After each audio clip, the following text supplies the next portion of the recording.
Have you ever felt your entire world implode because she walked away?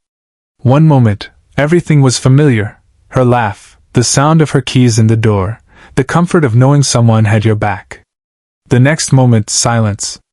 A silence so loud it drowns out everything else. You lie in bed at 3 a.m., staring at the ceiling, your mind a prison of racing thoughts. Every message you scroll past, every photo you can't bring yourself to delete, every memory that flashes unbidden, it all feels like a dagger twisting deeper into your chest. You wonder how someone who was once your safe place could become the source of this much pain. You replay the conversations, searching for the moment it went wrong. You imagine what she's doing now, who she's with, whether she ever thinks of you. Your appetite disappears. Your focus evaporates. Friends invite you out, but the thought of pretending to be okay feels exhausting. So you stay in, alone, letting the weight press down on you. And the world keeps spinning, but you feel frozen. Here's the thing about heartbreak. It doesn't just hurt, it hijacks your entire identity. You start to believe that without her, you're less than you were. You start to believe that her leaving is a verdict on your worth. And every well-meaning friend who says, "Just give it time," or "You'll find someone else," feels like they're handing you a band-aid for a wound that needs surgery. But what if I told you that there's a way to recover faster than you ever imagined? Not by numbing the pain, not by pretending you don't care, but by transforming the way your mind processes this loss. What if the very pain you're running from could become the fuel that forges a stronger, sharper, more resilient version of yourself?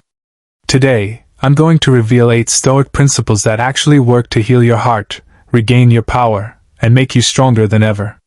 These are not fluffy affirmations or generic, love yourself, platitudes. They are time-tested mental frameworks used by emperors, slaves, and warriors to face loss, betrayal, and uncertainty without being crushed by them.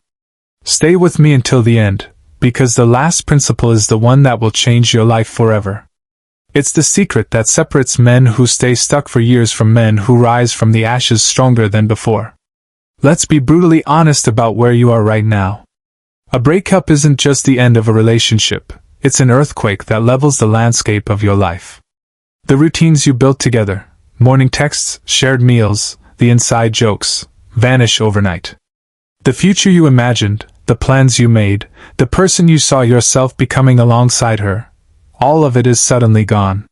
You're left standing in the rubble, disoriented, wondering which way is up. The nights are the hardest. You lie awake, and your mind becomes a courtroom where you're both the prosecutor and the defendant. You replay every argument, every moment you could have been better, every sign you missed. You obsess over what she's doing, who she's with, whether she's happier now. And in those 3 a.m. hours, the loneliness feels like a physical weight pressing down on your chest. I want you to know something important. It's normal to feel lost after a breakup. It's human to grieve. Heartbreak activates the same neural pathways as physical pain. Your brain literally registers it as an injury. You're not weak for feeling this way. You're not broken. But here's the truth that most people never realize. Staying in that pain longer than necessary is optional. Most of the advice you'll hear is well-intentioned but shallow. Go to the gym. Stay busy. Time heals all wounds.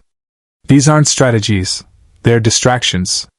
They help you survive the day, but they don't help you heal. They don't address the root cause of your suffering, your own mind. That's where Stoicism comes in. Now, if you hear Stoic, and think of emotionless men suppressing their feelings, throw that idea out the window. Stoicism is not about being cold. It's about being in control. It's a 2000-year-old practical philosophy developed by people who faced war, exile, poverty, and death, and refused to let those circumstances destroy their inner peace. Seneca, one of the great Stoics, wrote, "Suffering itself is not a misfortune, the inability to bear it is." In other words, the pain of your breakup isn't what destroys you. It's the way you respond to it that determines whether you grow or crumble. By the end of this video, you'll have 8 actionable principles you can start applying today. Not theories. Not wishful thinking. Concrete mental exercises, journaling prompts, and mindset shifts that will help you heal faster, regain your confidence, and take back control of your emotions. Because you are not a victim of your breakup. You are a man who is about to rebuild himself stronger than ever. Principle 1. Take ownership of your emotions. You have power over your mind, not outside events. Realize this, and you will find strength. Marcus Aurelius. The first principle is the foundation upon which all the others rest: radical self-responsibility. Right now, if you're like most men going through a breakup, you're caught in a cycle of blame. You blame her for leaving. You blame the circumstances, the timing, the distance, the other guy. You might even blame fate or God for allowing this to happen. And on some level, blaming feels good. It gives you a target for your anger. It lets you play the victim, and the victim gets sympathy, from others and from yourself. But here's the brutal truth: blaming her, or the world, or the universe will not heal you. It will keep you stuck.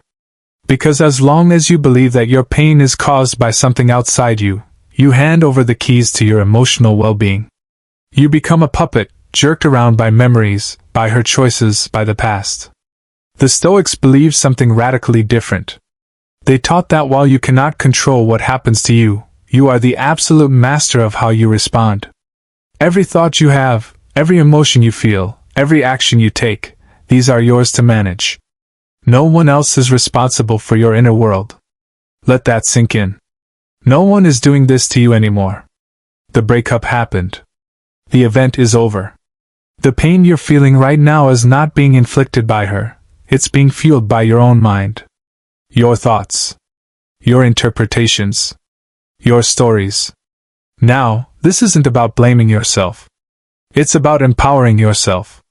When you realize that you are the source of your suffering, you also realize that you are the source of your healing. You're not waiting for an apology or an explanation to feel better. You're taking the reins. How to apply this principle? The Mind Audit Journal. Here's a practical exercise I want you to do.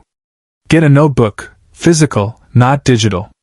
Every day for the next 30 days, spend 10 minutes doing what I call a mind audit. Don't just write, "I'm sad." That's a label, not an exploration. Instead, write down the thoughts that are running through your head. Ask yourself these questions. What exact thought is causing this emotion right now? E.g., "I'll never find anyone like her again." Is that thought absolutely true? Spoiler, almost never. Is that thought helpful? Does it move me forward or keep me stuck? What would a stronger version of me think instead? When you write this out, you externalize your inner chaos. You stop being the victim of your thoughts and become the observer. You analyze, you understand, you release. Here's what will happen over time. In the first few days, you'll notice how repetitive your thoughts are, the same loops playing over and over. That's normal. But as you keep auditing them, you'll start to see the patterns. You'll see the irrational beliefs. I need her to be happy. Her leaving means I'm not good enough. I'll never love again.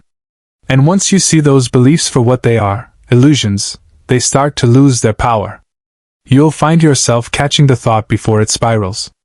You'll say, "Oh, there's that never love again thought again. I know that one. It's not true." This is the essence of Stoic mindfulness. Epictetus, a former slave turned philosopher, said, "It's not events that disturb us, but our interpretation of events." By auditing your interpretations, you reclaim your sovereignty. The outcome you can expect. When you consistently take ownership of your emotions, something profound shifts. You stop waiting for her to validate you. You stop needing an apology or closure to move on. You realize that your peace of mind is not contingent on anything outside you, not her, not your friends' opinions, not how the breakup played out. You move from feeling like a victim to feeling like an agent. You're no longer a man who was left, you're a man who chooses how to respond. And that, right there, is the first step toward true empowerment. One more thing, this isn't about suppressing emotions. It's about not being ruled by them. The Stoics never said you shouldn't feel sadness. They said you shouldn't let sadness turn into despair. You can grieve without letting grief define you. You can feel the pain without letting it make decisions for you. So start tonight. Before you go to bed, take 10 minutes and audit your mind. Write down the thoughts that are looping. Question them. And watch how your inner world begins to shift from chaos to clarity. Principle 2. Reframe pain as growth. The impediment to action advances action. What stands in the way becomes the way. Marcus Aurelius. Here's a question that might make you uncomfortable. What if this breakup is not a punishment, but an invitation? What if the pain you're feeling right now is not a sign that you're broken, but a signal that you're being prepared for something greater? This is the Stoic lens of adversity. The Stoics didn't see hardship as something to be avoided at all costs. They saw it as raw material, fuel for the fire of character. Seneca put it bluntly. Fire tests gold, adversity tests brave men. Think about it this way.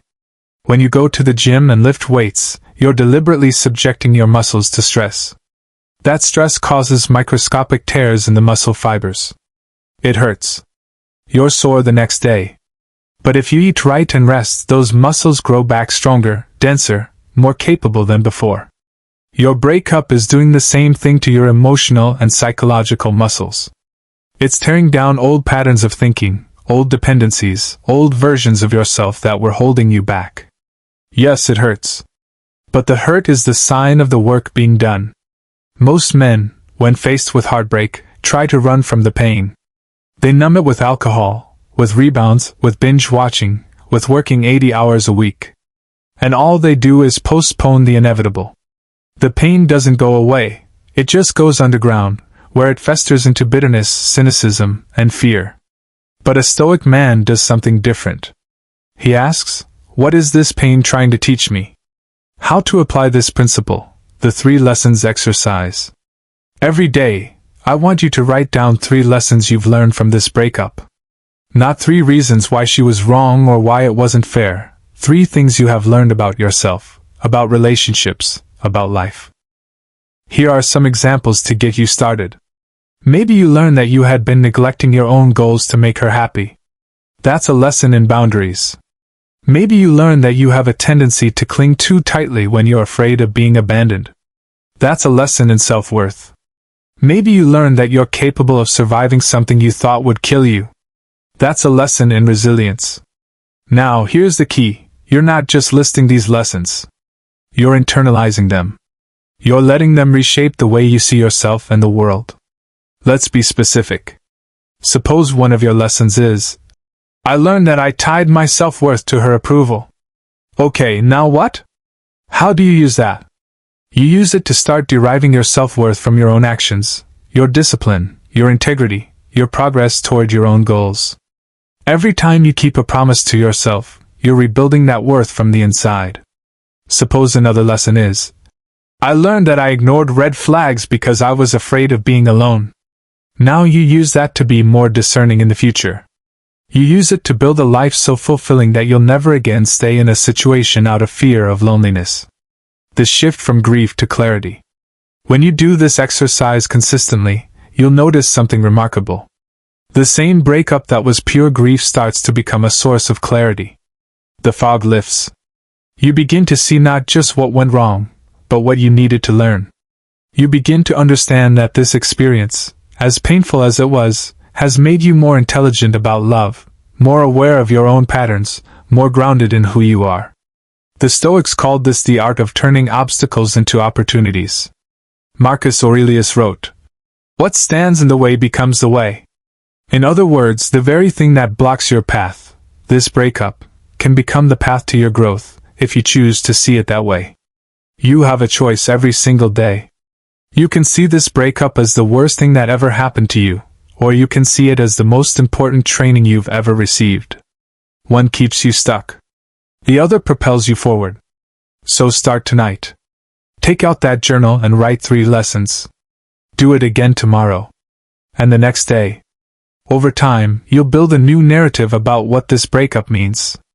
Not, I was abandoned, but, I was refined. And that shift, from victim to student, is the foundation of genuine healing. Principle 3. Embrace temporary discomfort.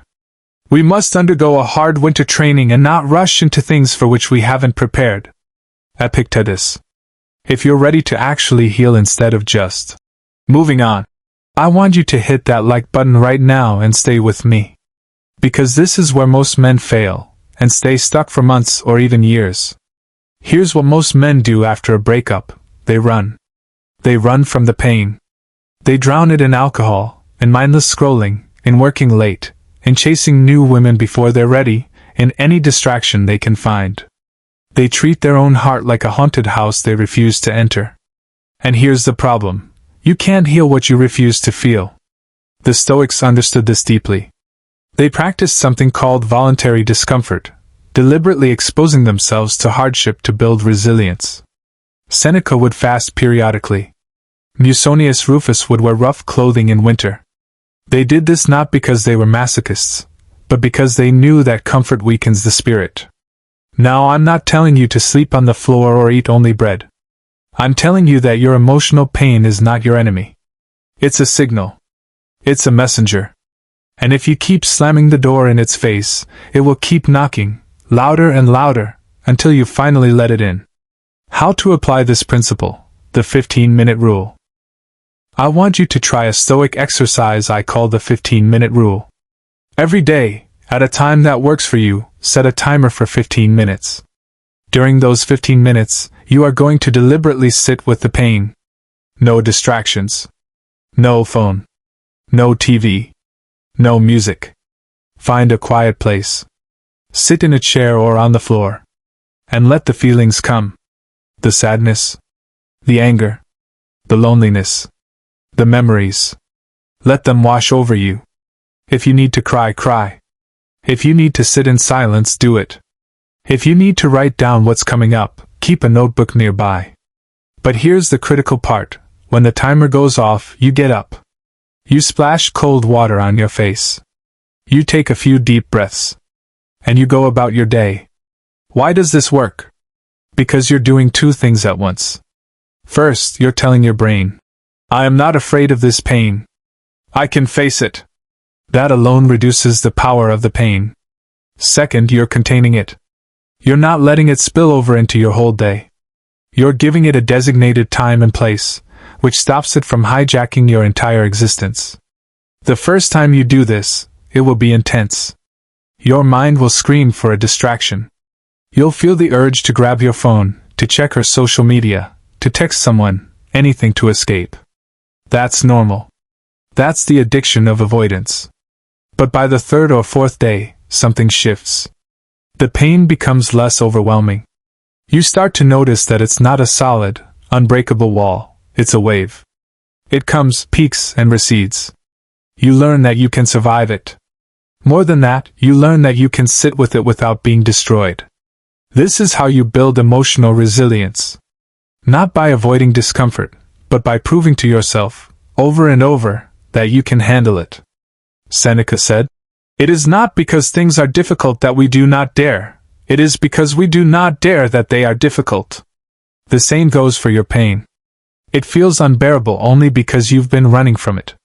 When you finally stop running and turn to face it, you discover that you are stronger than you ever knew. This is not about wallowing. It's not about staying in the pain all day and letting it define you. That's why the timer is essential. You feel it deliberately, and then you release it. You don't let it become your identity. Think of it like a workout. When you lift weights, you stress the muscle, then you rest. The rest is where the growth happens. The same with emotional pain. You give it your focused attention for a set period, and then you go live your life. Over time, that muscle of resilience grows stronger. So start today. Pick a time, maybe right after work or before bed. Set that timer. And let yourself feel what you've been running from. I promise you, it won't kill you. It will set you free. Principle 4. Cut the illusion of control. The chief task in life is simply this: to identify and separate matters so that I can say clearly to myself which are externals not under my control, and which have to do with the choices I actually control. Epictetus. Here's a painful truth that, once accepted, will set you free: you cannot control her. You never could. I know that stings. Your instinct is to say, but if I had done this differently, or, If she would just understand. Or, if I could get her to see. You're still holding on to the belief that if you could just find the right words, the right actions, the right timing, you could change the outcome. But you can't. You cannot control her feelings. You cannot control her choices. You cannot control who she dates now, what she tells her friends, or whether she ever regrets leaving. You cannot control the past, the timing, or the circumstances that led to the breakup. Trying to control these things is like standing on the shore, screaming at the ocean to stop the tides. You can scream until your throat is raw, but the waves will keep coming and going according to their own rhythm. And all you'll have to show for it is exhaustion and frustration. The Stoics were masters of what they called the dichotomy of control. Epictetus taught that we should divide everything into two categories: what is in our control, and what is not. In our control, our judgments, our impulses, our desires, our actions. Not in our control, our body, our reputation, our property, and crucially, other people's actions and opinions. Now, here's the trap. Most of your anxiety right now is coming from the fact that you're trying to control things in the second category. You're obsessing over what she's thinking, whether she'll come back, what your friends think of you.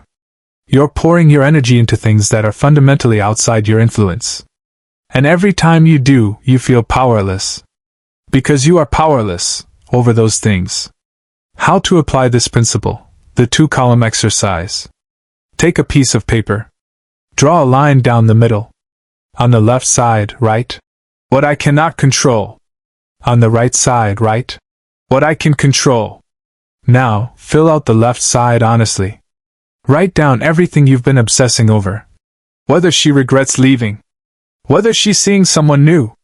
What her friends think of me. The fact that she said X or Y. The past. Now fill out the right side. This is your power list. My thoughts today. Whether I go to the gym. What I eat. How I treat myself. Who I spend time with. What I focus on. My goals for this week. Whether I check her social media.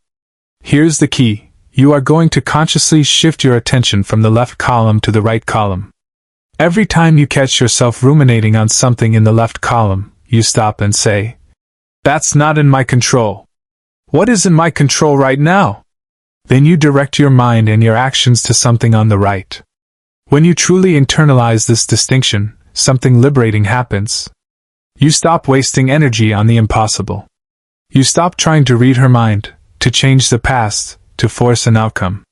And you start investing that energy into what actually matters: your own life, your own growth, your own choices.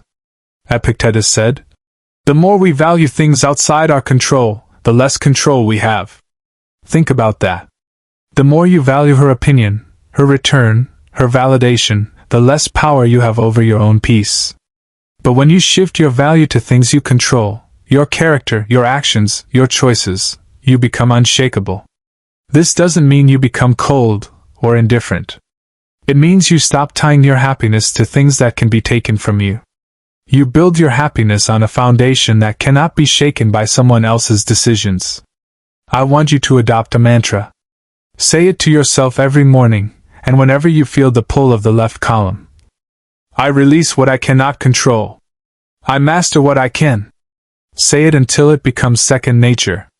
Because every time you say it, you're reclaiming your power.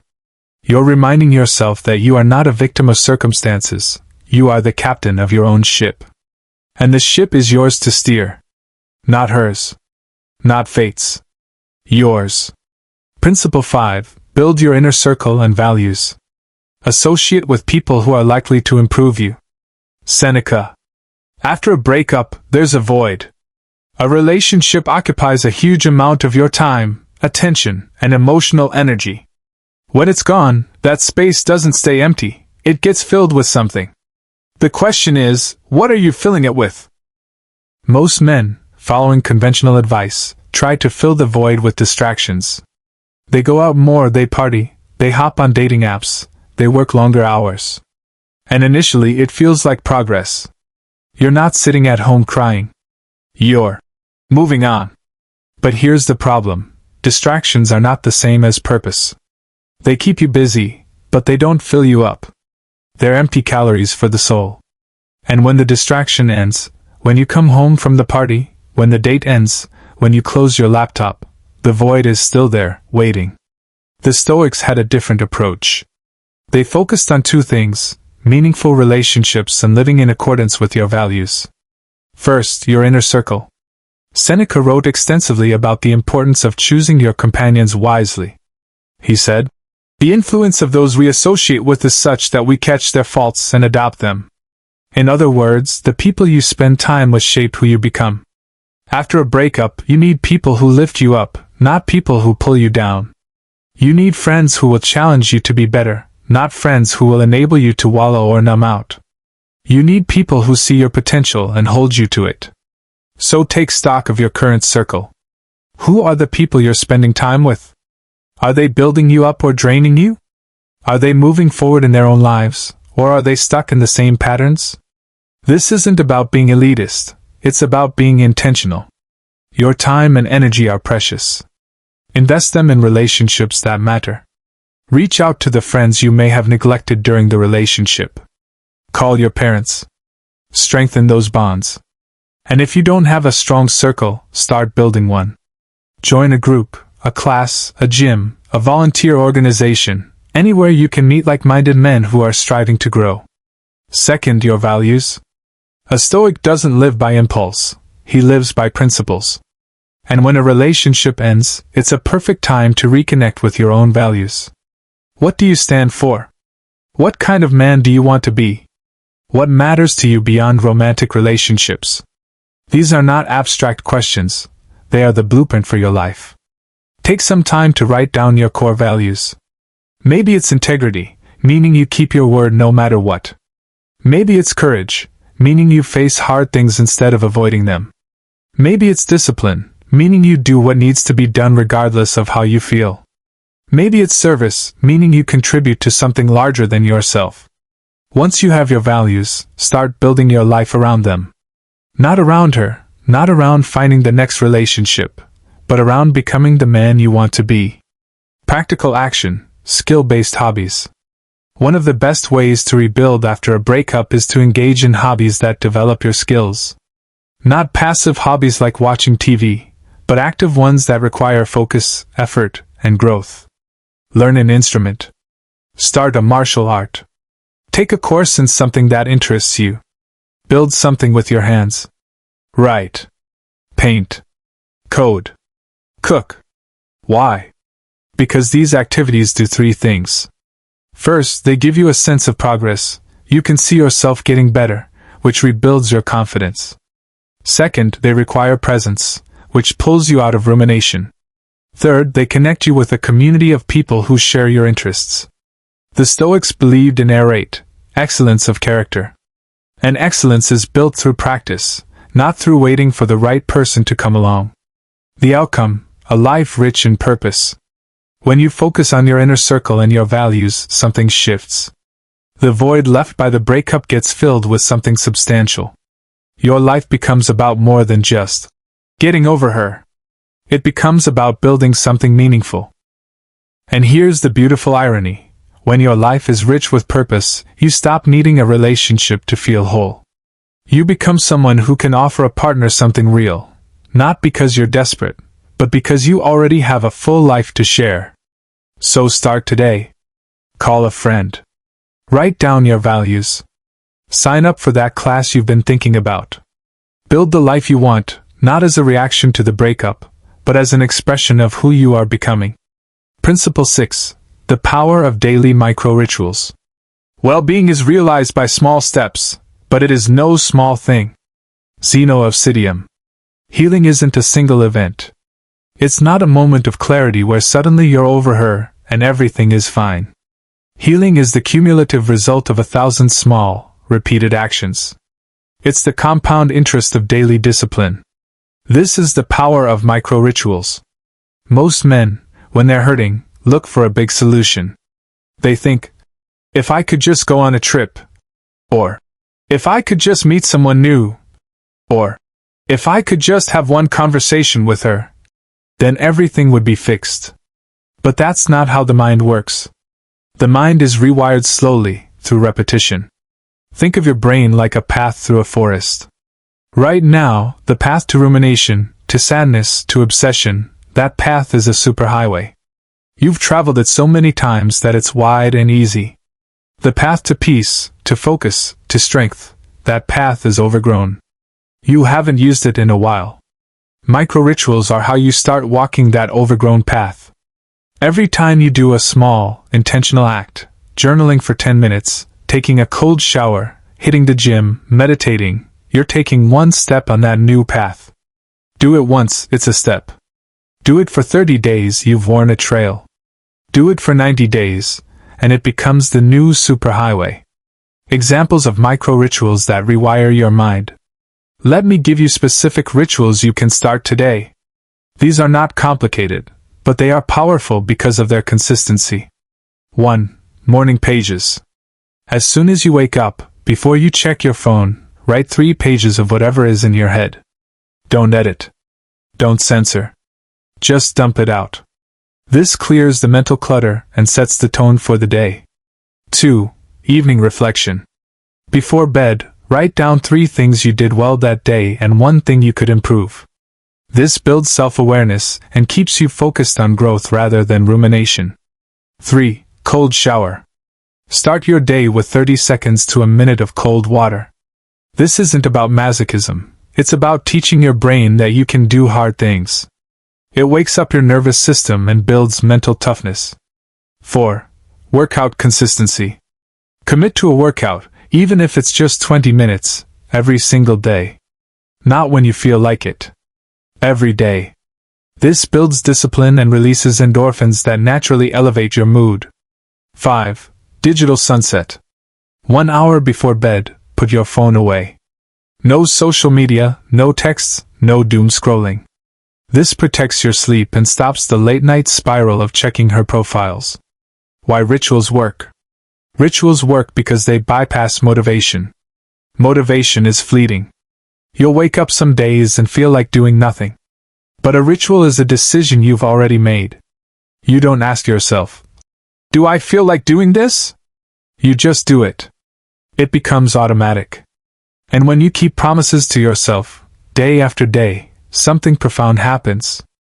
You start to trust yourself again.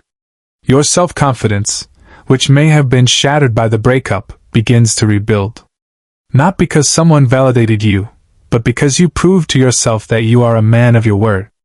Marcus Aurelius said, "You have power over your mind, not outside events. Realize this, and you will find strength." Your micro-rituals are the practical application of that power. They're how you train your mind to serve you, not rule you. If you want faster recovery, comment below. I want you to take action right now. In the comments below, write, "I'm ready," and commit to one ritual starting today. Tell me which one you're going to do. Whether it's morning pages, the cold shower, or the evening reflection, make a public commitment. It holds you accountable and lets others know they're not alone in this. Because here's the truth, you can consume all the information in the world, but nothing changes until you take action. These principles are only as powerful as your willingness to practice them. So start small. Pick one ritual. Do it tomorrow morning. And then do it again the next day. Watch how the small steps add up to massive change. Principle 7. Visualize a better future self. The soul becomes dyed with the color of its thoughts. Marcus Aurelius. One of the most destructive habits after a breakup is living in the past. You replay memories. You imagine alternate endings. You obsess over what you could have done differently. And every time you do, you're pouring your energy into a past that no longer exists. The Stoics had a powerful antidote, premeditatio futuri, or the premeditation of the future. But they didn't just use this to imagine worst-case scenarios. They also used it to envision who they wanted to become. Your mind is the most powerful tool you possess. Where you direct it, you go. If you keep directing it to the past, you'll stay stuck there. But if you direct it to a compelling future, you'll start moving toward it. This principle is about using mental time travel to break the loop of regret and replace it with a vision of your healed, stronger self. How to apply this principle? The 5-minute future visualization. Every day, for 5 minutes, I want you to close your eyes and visualize the version of yourself 6 months from now who is fully healed. Here's what I mean. Don't just think, "I'll be better." Get specific. See him. Feel him. What does he look like? His posture is upright. His shoulders are back. He looks people in the eye. He's in better shape because he's been consistent with his workouts. His diet is clean. His sleep is regular. What does his life look like?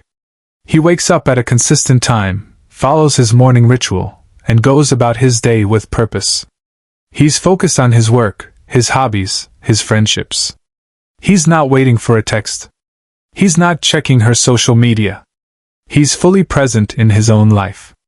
How does he feel? He feels calm. Not numb, calm. He's not suppressing anything. He's processed the pain and integrated it. He's grateful for the lessons, but he's no longer defined by the loss. He's excited about the future. He's open to love, but not desperate for it. Now, here's the crucial part. After you visualize this future self, ask yourself one question. What is one thing that version of me does every day that I'm not doing now? Maybe he works out. Maybe he journals. Maybe he's learning a new skill. Maybe he's set boundaries with his time. Whatever it is, that's your next step. You don't have to become that man overnight. You just need to take one step in his direction. Why visualization works? This isn't wishful thinking. This is a psychological tool used by high performers in every field. When you visualize a future self in vivid detail, your brain begins to bridge the gap between who you are now and who you want to be. It activates the same neural pathways as actually performing the actions. It creates a blueprint that your mind starts working toward unconsciously. Marcus Aurelius wrote, "You have the power to strip away many superfluous troubles located wholly in your judgment, and to possess a full and rational soul." Your visualization is how you strip away those troubles, by replacing them with a clear picture of the man you're becoming. The trap of the past. Here's what happens if you don't do this. You'll keep defaulting to the past. Your mind, without direction, will go to what's familiar, the memories, the what-ifs, the regrets. And each time it does, you're strengthening those neural pathways. You're making it easier to stay stuck. Visualization is how you deliberately redirect that mental energy. You're giving your mind a new destination. And over time, the past loses its magnetic pull. The future becomes more real, more compelling. Make this a daily practice. 5 minutes, first thing in the morning, or right before you go to bed. Close your eyes. See the future you. Feel it. Then take one action that aligns with that vision. You'll notice something within a week. The sadness that felt all-consuming starts to shrink. It's still there, but it's no longer the only thing in your field of vision. Beside it is hope, purpose, and a clear picture of who you're becoming. And that picture will pull you forward faster than you ever imagined. Principle 8, the ultimate Stoic secret, detachment from outcome. Freedom is not achieved by satisfying desire, but by eliminating it. Epictetus. Now we come to the principle that will change your life forever. The one that separates men who stay stuck for years from men who rise from the ashes stronger than before. It's detachment from outcome. Here's what I mean. Right now, you're probably attached to a specific outcome. Maybe you want her to come back. Maybe you want an apology.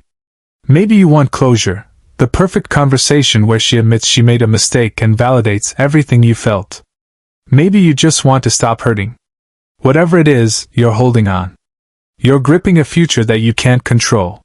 And the tighter you grip, the more you suffer. Imagine holding a bird in your hand. If you grip it too tightly, you crush it. It dies. If you hold it too loosely, it flies away. But if you open your hand completely, the bird flies free, and you remain whole. You're not broken by its flight. You're free because you let go. That's detachment from outcome. It's not about not caring. It's about releasing your peace from being contingent on how things turn out. It's about being okay regardless of what happens. The prison of needing closure. One of the biggest traps after a breakup is the obsession with closure. You feel like you can't move on until you have one last conversation, until she explains herself, until she acknowledges your pain. But here's the hard truth: closure is not something she gives you. It's something you give yourself. Waiting for her to provide closure is like giving her the keys to your emotional freedom and standing outside the door, hoping she'll let you in. She may never come. And even if she does, will her words really heal you? Or will they just open new wounds? The Stoics taught that true freedom comes from not needing external events to be a certain way for you to be at peace. Seneca said, "The greatest obstacle to living is expectancy, which hangs upon tomorrow and loses today." When you're waiting for her to give you closure, you're living in expectancy. You're losing today. How to apply this principle, the mantra and the release. Here's your practical action. I want you to adopt the mantra we introduced earlier, but now use it as a daily meditation. I release what I cannot control. I master what I can. Say it when you wake up. Say it when you feel the urge to check her social media. Say it when you start replaying conversations in your head. Say it when you imagine her with someone else. Say it when you feel the need for closure rising up. But don't just say it, mean it. When you say, I release what I cannot control, you're making a conscious choice to let go of the outcome. You're saying, I don't need her to come back. I don't need an apology. I don't need closure from her. My peace does not depend on her. When you say, I master what I can, you're redirecting your energy to the things that actually matter, your thoughts, your actions, your habits, your growth. The paradox: letting go brings peace. Here's the paradox. When you truly detach from the outcome, you often get the very thing you were seeking. Not necessarily reconciliation, but peace. And peace is worth more than any closure she could ever give you. When you stop needing her to validate you, you become free. You become whole. You become a man who is not defined by his relationship status, but by his character. Marcus Aurelius put it this way: you have been formed of three parts, body, breath, and mind. Of these, the first two are yours insofar as they are only in your care. The third alone is truly yours. Your mind is truly yours. Your peace is truly yours. Don't hand it over to someone who left. The freedom of detachment. When you master this principle, you stop being a puppet. You stop checking her social media to see if she's moved on. You stop analyzing her every word. You stop waiting for a text that may never come. You stop hoping she'll change her mind. And in that space, that empty space where your attachment used to be, something new grows. You grow. Your life becomes about you again. Your purpose, your values, your future. Not hers. This is the ultimate Stoic secret. It's the key to not just surviving a breakup, but thriving after it. It's the difference between carrying a wound for years and healing completely. So start today. Repeat the mantra. Practice letting go.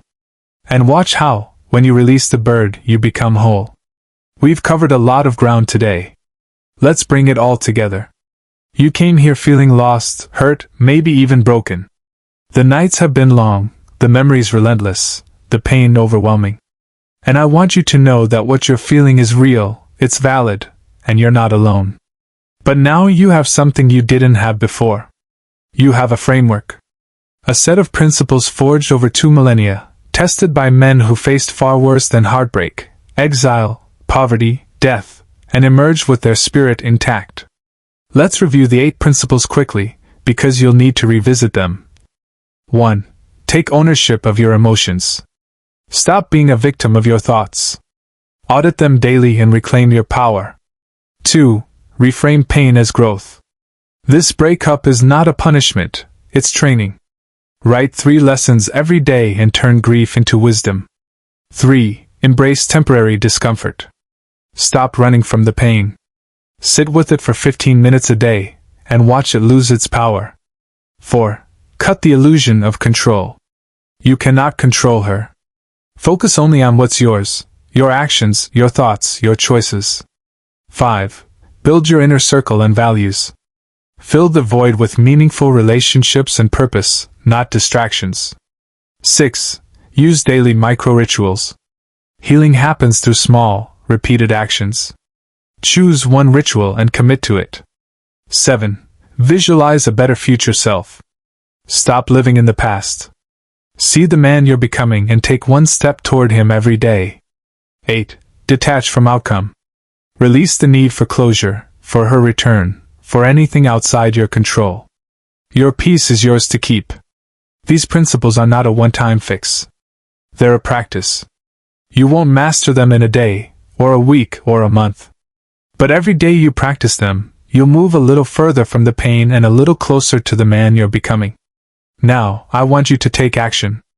Right now, in the comments, write down which of these principles resonates with you most, or share one ritual you're committing to starting today. Not later. Today. I read the comments, and I want to see you taking that first step. If this video helped you, hit that like button. It tells me to make more content like this, and it helps other men who are struggling find these principles. Subscribe and turn on notifications, because I'm going to keep creating content that helps you rebuild, not just recover.